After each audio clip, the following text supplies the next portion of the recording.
So I've had a whole lot of people ask me about this plastic layer and how it works, details about it. I got 2 or 3 or more videos of us laying plastic, but I've never really gone over and talked about this thing very much. It is a Rain-Flo 2550. They're made in Pennsylvania. It's not far from Lancaster. I can't remember the name of the town, but they are a very good quality piece of equipment. Well, let's start from the front. So in the front, it's similar to having 2 moldboard plows facing each other, one on this side, one on this side.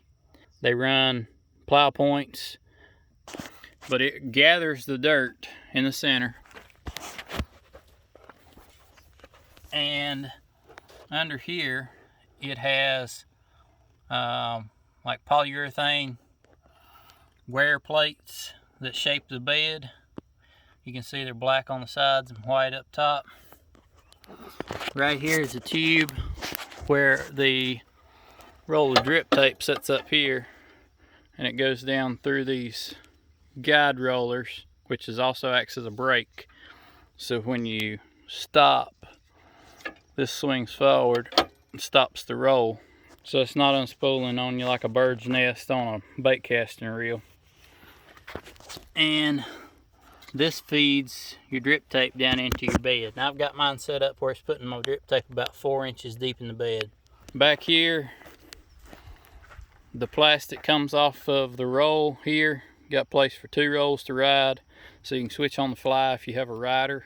If you got a rider and you're running out of plastic, and this roll is the roll you're transitioning to, they can get some slack and drop it underneath of the roll where it's running underneath that roller. It'll pick up and start feeding. You never have to slow down. The plastic comes out. It goes underneath these 2 wheels, tires that have caster and camber. They stretch the plastic down and out. As soon as they stretch the plastic out, while they've still got tension on it, these discs pull soil up and on top of the edges.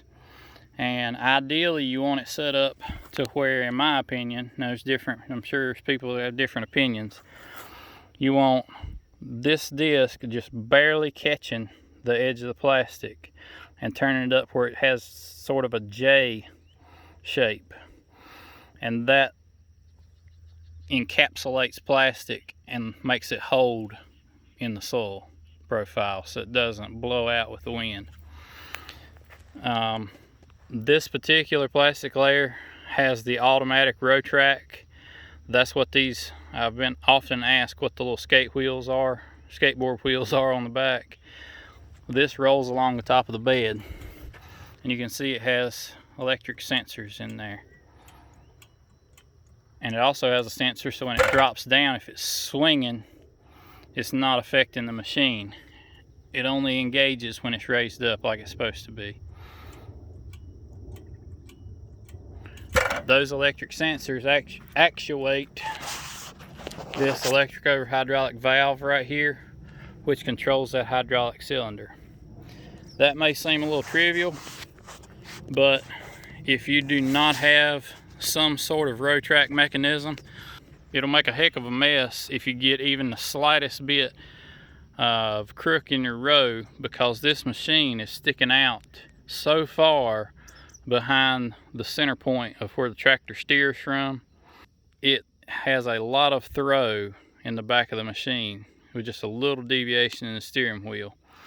And if you turn just a little bit, like you see the crook in the end of these rows where they're turning and following the farm road, that would be enough for one of these discs to start rolling up the plastic on the side, and the other side wouldn't be covering at all. So that's the purpose of that. It's an expensive option, but it is well worth the money.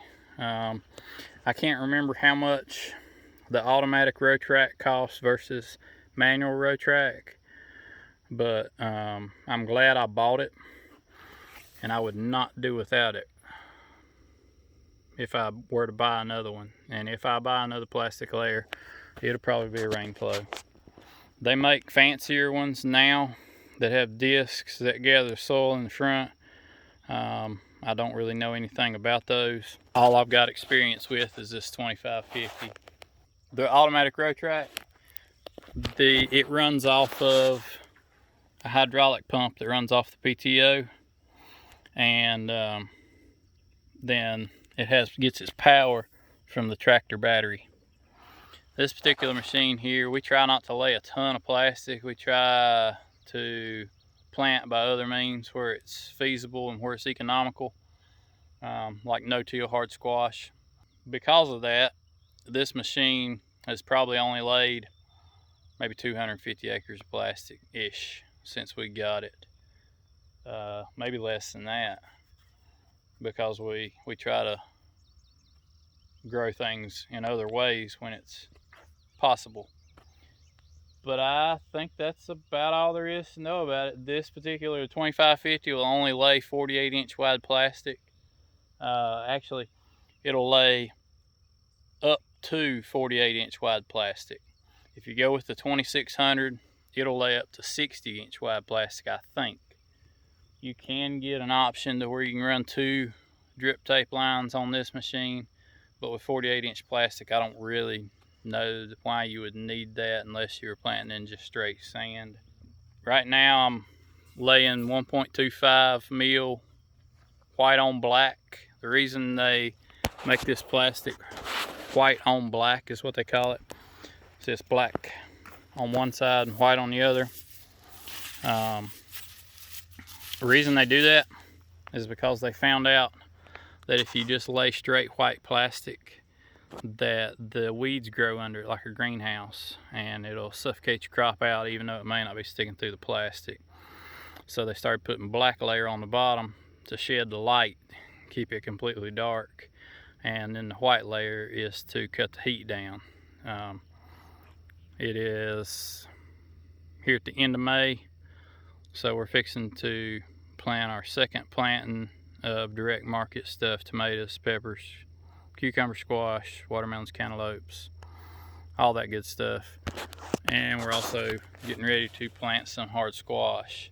And I try to avoid planting hard squash on plastic, but we haven't had any significant rainfall in like 6 weeks.